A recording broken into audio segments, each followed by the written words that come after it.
It's usually because your system is predictability isn't luck, it's structure.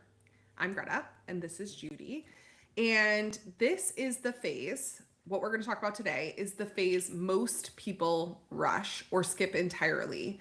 Today, we want to show you how this system becomes predictable, how we optimize, scale, and make growth feel stable instead of stressful. So, we're going to get you off that roller coaster of highs and lows.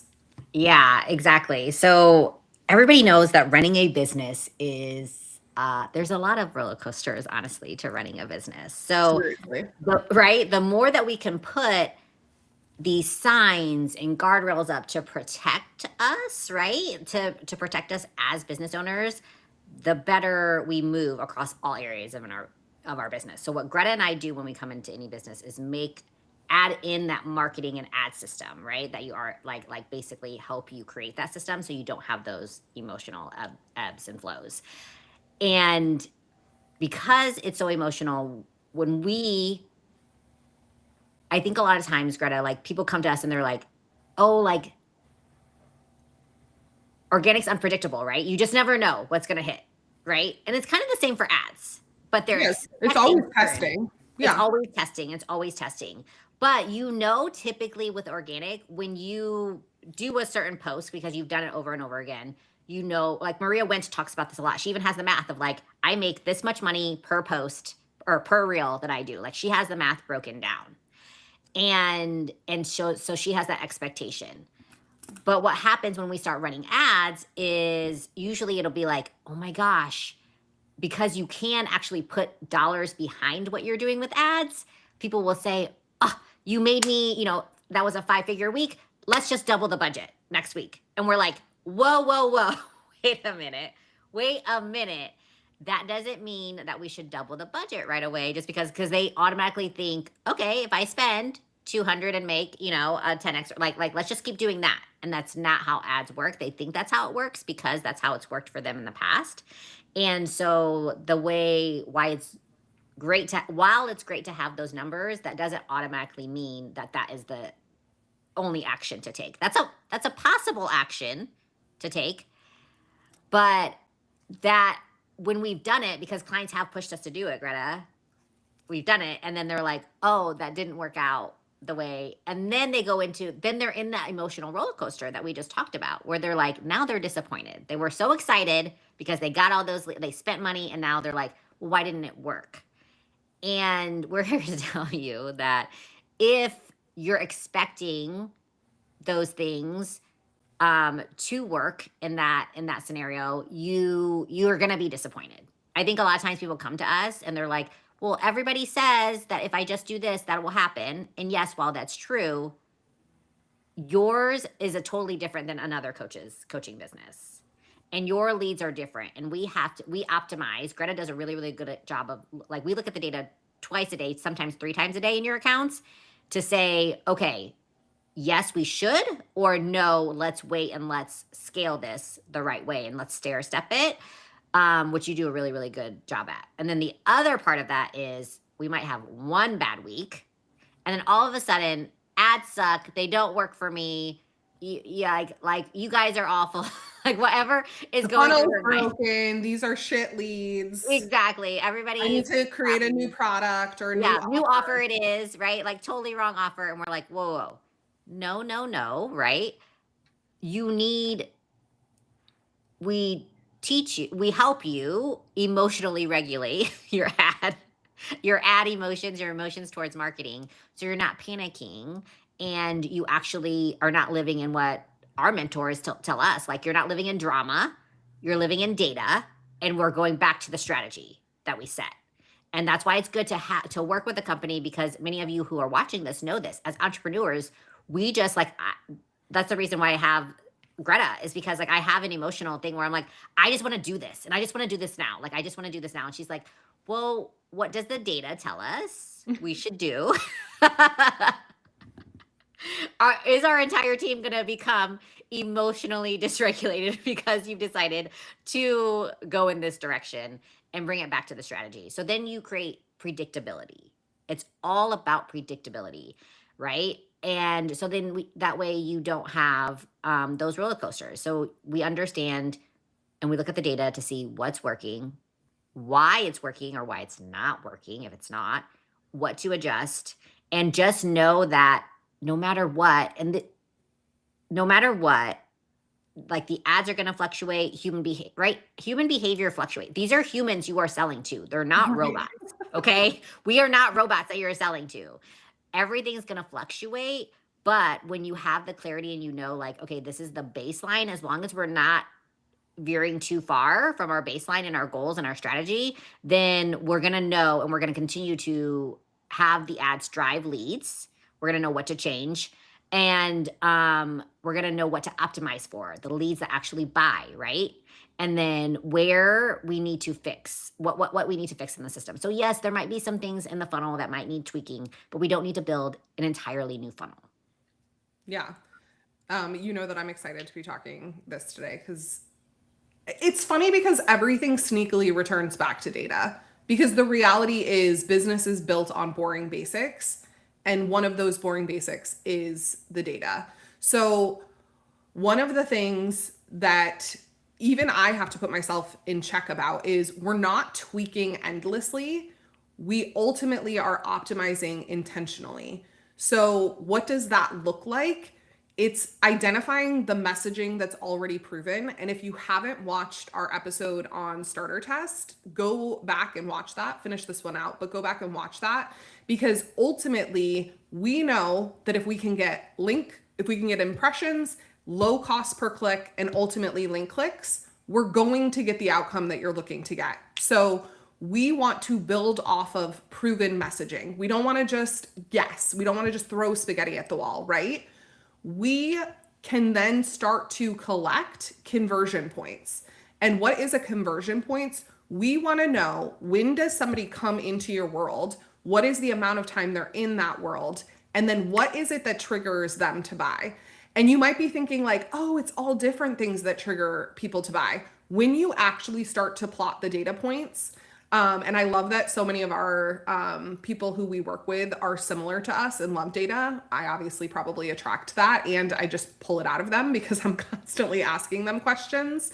But we were on a call yesterday and they were like, yeah, you're right. Email 5 is like 80% of our sales come from email 5 in a 7-day sequence. It's like, exactly. So we know if we can just get more people to email 5, we're going to get more conversions, right? And so the more that you can very clearly understand how your funnel works, so top of funnel, middle of funnel, bottom of funnel, and where that conversion takes place, the more solid your ads are going to be. And we spend based on behavior, not hope. So again, we're looking specifically at, what is the frequency? What's the number of times people are seeing your ad? How often are they clicking? How often are they clicking multiple times? And so we're literally looking at that data pretty consistent. Well, I shouldn't say pretty consistently. We're looking at that data consistently. Like Judy said, I'm typically looking at your accounts 2 times per day. And I'm not always tweaking, but I'm watching for trends. So I'm like, ooh, our cost per lead starting to creep up slightly. That's because our frequency's gotten higher. And I know that even though there are benchmarks, and we always start with benchmarks, I know that when this account frequency hits 2.2, it's time for new ads, because our cost per lead is going to go up and then everything's going to go up, right? And we're always making very small changes that we can make measurable outcomes from. So I'm like, hey, let's test a new hook, but let's just change the hook, nothing else, right? And then ultimately we see compounding results, which means more money for you, more sales. And I have to toot my own horn because we did just purchase a new software to help with some of the data analysis. Partially because Judy's like, you need to teach people what you do in your brain. And I'm like, I don't know what I do in my brain. Literally the information comes in my head and then it's like, and my brain's like, I see a pattern. But we got this new software that's amazing and helps with it. And it tells you how much money you quote unquote wasted by not turning off underperforming ads. And when I was watching the demos of it, people had like crazy numbers. All of ours were like less than $25, meaning I'm not wasting our clients' money.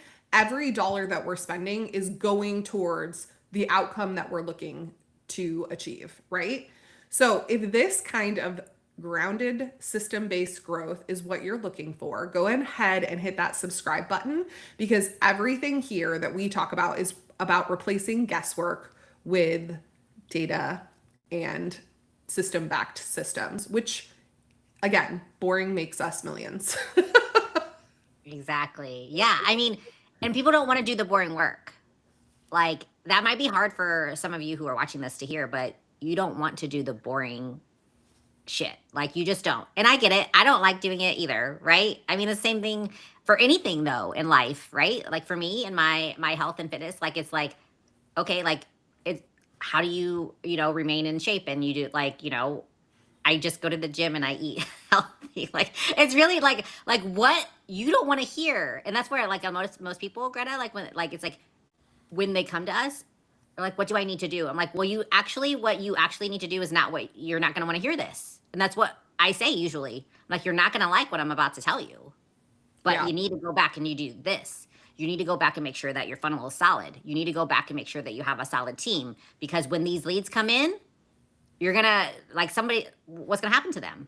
What kind of experience are you going to have for them? Right. And so, oh, we have a visitor. Apparently.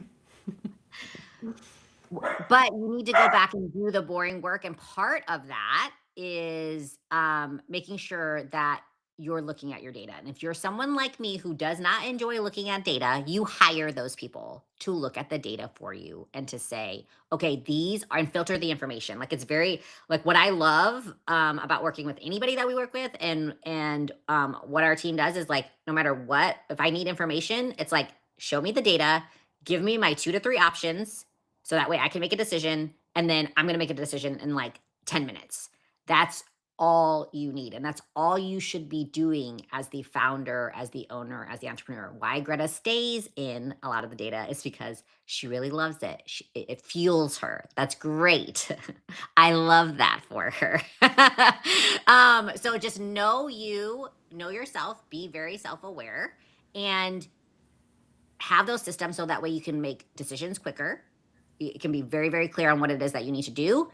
And you're going to be able to make intelligent decisions, right? And so that way your business then replace boring with it's scalable. It can grow without me. It can grow and sustain, right? And you have a system that's working.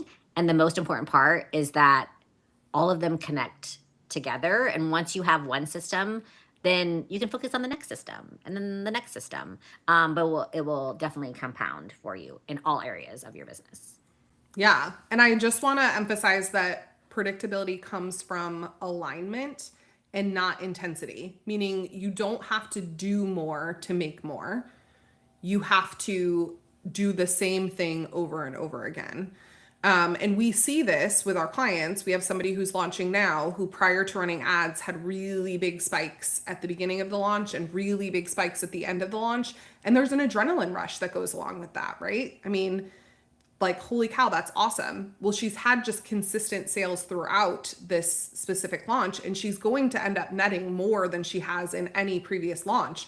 But it is, when you create something that's predictable, it is because she's found her people, they trust her, and now they're buying. And she also is having to regulate into that place of predictability. So one of the things she's really nailed is the organic side of things. And ultimately, paid is always going to just amplify what is working organically. And we cannot say that enough. Ads are not here to save the day. Ads are here to amplify what's working. So in next week's video, Judy and I are going to walk you through the entire organic to paid amplification loop end to end and show you why this isn't necessarily a funnel, even though we definitely look at it as a funnel, but it's ultimately a feedback system. And so we can't wait to see you next week to talk through the organic to paid amplification loop.